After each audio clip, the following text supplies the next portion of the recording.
Hey, what's going on? How's everybody doing? Getting ready to go out and do some fishing tonight. Hopefully do good on the lake. We're just going to go over a couple product reviews. This is just my personal opinion on these products. I bought these products maybe a year ago or so. And like I said, give you my personal opinion what I think about the products. So we'll go ahead and get into it here. And why can't I? Okay, so here we go. Some good news is with the old Johnson 70. This is a 1972 model. Put a new water impeller in it this winter, and I went ahead and resealed, pulled the bearing carrier out, totally resealed that up, and it's worked out terrific this year. I was getting a little bit of seepage in here. It's perfectly dry, not an issue.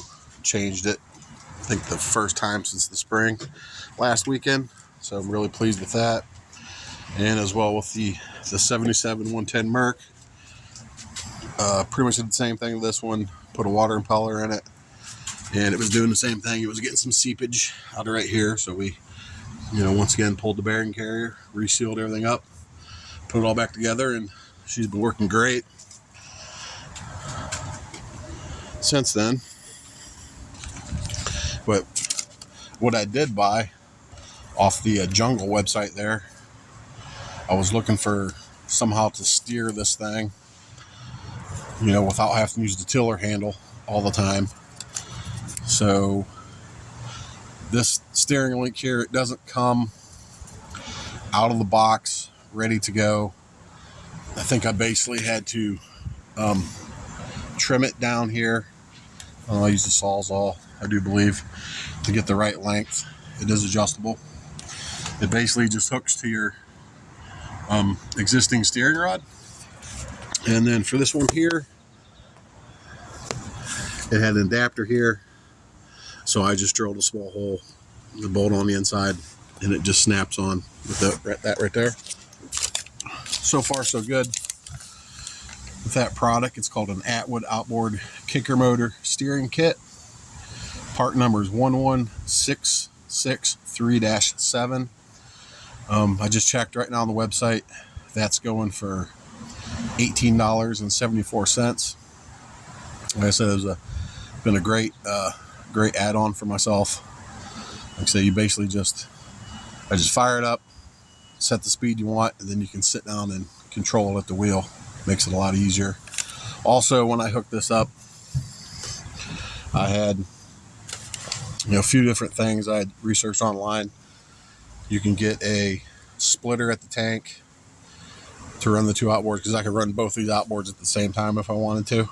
But I went ahead and went with the water separator, because you can actually have one line coming in and you can have two lines coming out, and it's worked great for me so far. So yeah, that's product number one. Product number two, I did buy these. I think these are over a year ago. You can see the sun fade starting them already. These are a Kimimoto boat organizer. It's basically you put a drink in it, and then it has pouches there for tools. I got one there. I have one back here as well. Tools, whatever you need to bring on the boat with you. These worked out great for me. Those are checked online. Those are still $24.99 each. I mean, a little expensive, but it's basically you just run your screws in there, and then there it is. You have a drink holder plus a place to put your tools. The next thing, got a little review on. They work really, really good. Are their Yyst rod Tamer strap. I believe these come in a 2-pack. I got one here. I have one here. Come in a 2-pack for $7.99 a piece. Again, off the Jungle website. Really nice. You lay your rods on your deck, and then you just snap them down in there. It's nice to hold your rods, and you can get lazy. You don't got to stow your rods. You can just put them on the top there. I also, when I was wanting to put my live well back in this boat, I was looking at all different options was out there. And, you know, I really wouldn't spend $250 for a molded live well container. So what I did is I got me a tough box here, as you can see. Pretty much made it fit in this area here. The carpet's a different color because I did this after the fact, after I put this wooden deck extension on here. Runs up. Works pretty well. It does hold a little bit of water because you can see it's below the pump out there, but I can deal with it. I'm out enough that I can just recycle it and pump it out. The key thing though is what I did is there's a two-way water valve here. So basically you push it in and it'll recycle your water once you get it filled up, and then when you pump it out, you just push it in or you pull it out, I can't remember, and then it'll pump everything out down there. So I think, you know, with the tub was like 25 bucks. I think the most expensive thing was that valve, but I did everything for, I'm pretty sure it was 100 bucks. I'd have to check that, but yeah, there's a money saving number 2.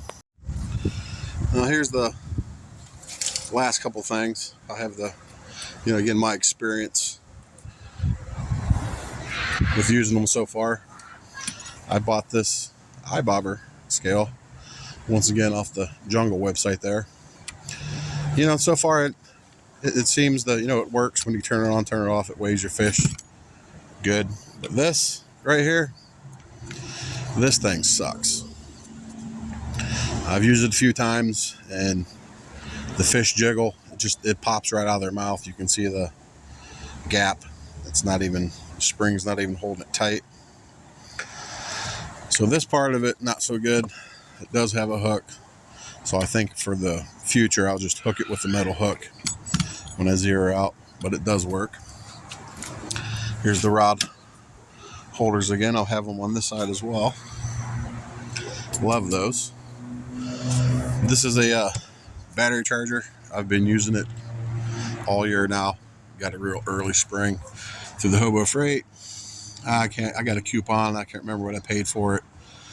Maybe 60 bucks. I absolutely love this charger. When you turn it on and hook it up, you hit the charge. It'll tell you what your charge is. It has a little LED screen here. What's great about this is I can charge my battery. I come home late at night. I can hook it up. When this thing is fully charged, it shuts off by itself. That's totally awesome. You don't have to worry about overcharging your batteries. I love that. If you need the charger, I would say definitely check one of those out for the price. And we're going to move through some scents that I use. I've been using this Spike It Dip and Glow. It's a garlic scent.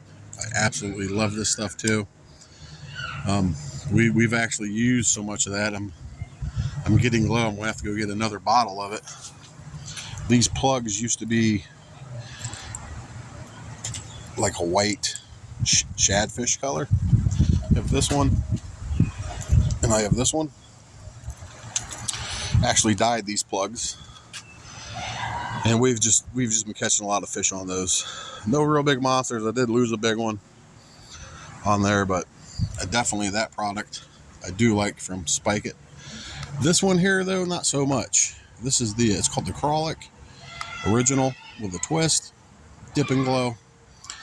This is flammable. The problem I've found with this Dip and Glow is you dip your soft plastic in it. Do not leave it in too long because it'll melt your soft plastic. I actually dropped a piece of plastic in there a few weeks out. I was fishing. You see it's turned color already.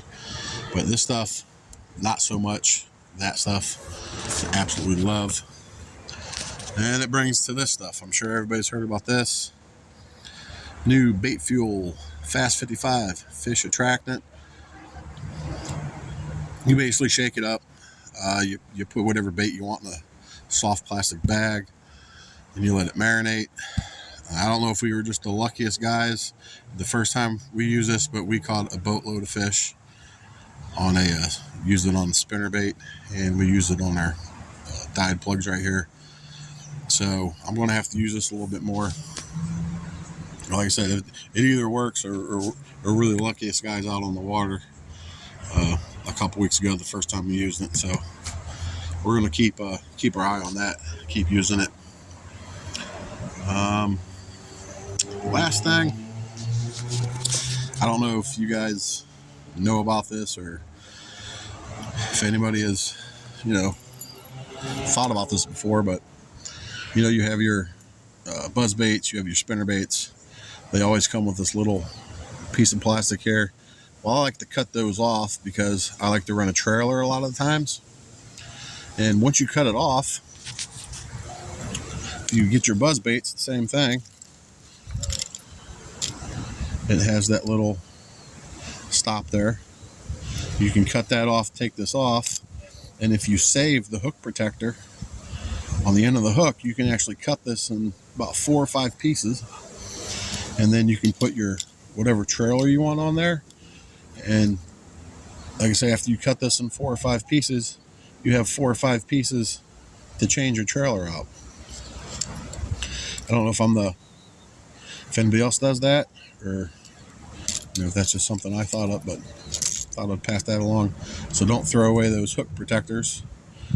You can always cut them or use them for to hold your trailing hook on there. And I'm getting ready to put trailing hooks on all my spinner baits.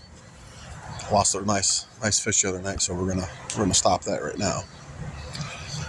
And last but not least, don't mind the mess. Been pretty busy lately. We are going to start dabbling in melting some lead. I have a box of lead here, and I finally got the right lead melting pot. The first one I had bought in the description wasn't too clear. It was a 220 model, and it didn't come with a cord end on it. So luckily, this is a Lee. So luckily I was there you go, 120 volt. Luckily I caught it just a few days before I was able to return it. Got the right one, so that's going to be coming in the future. Messing with lead baits. So yeah, I'm going to look forward to that. We're going to get some dyes, and we're going to start doing some burn jigs, things like that. So, well, I appreciate you watching here. Hopefully it was informative. Hopefully I gave you some pretty good reviews on some stuff if you want to buy. And have a good day.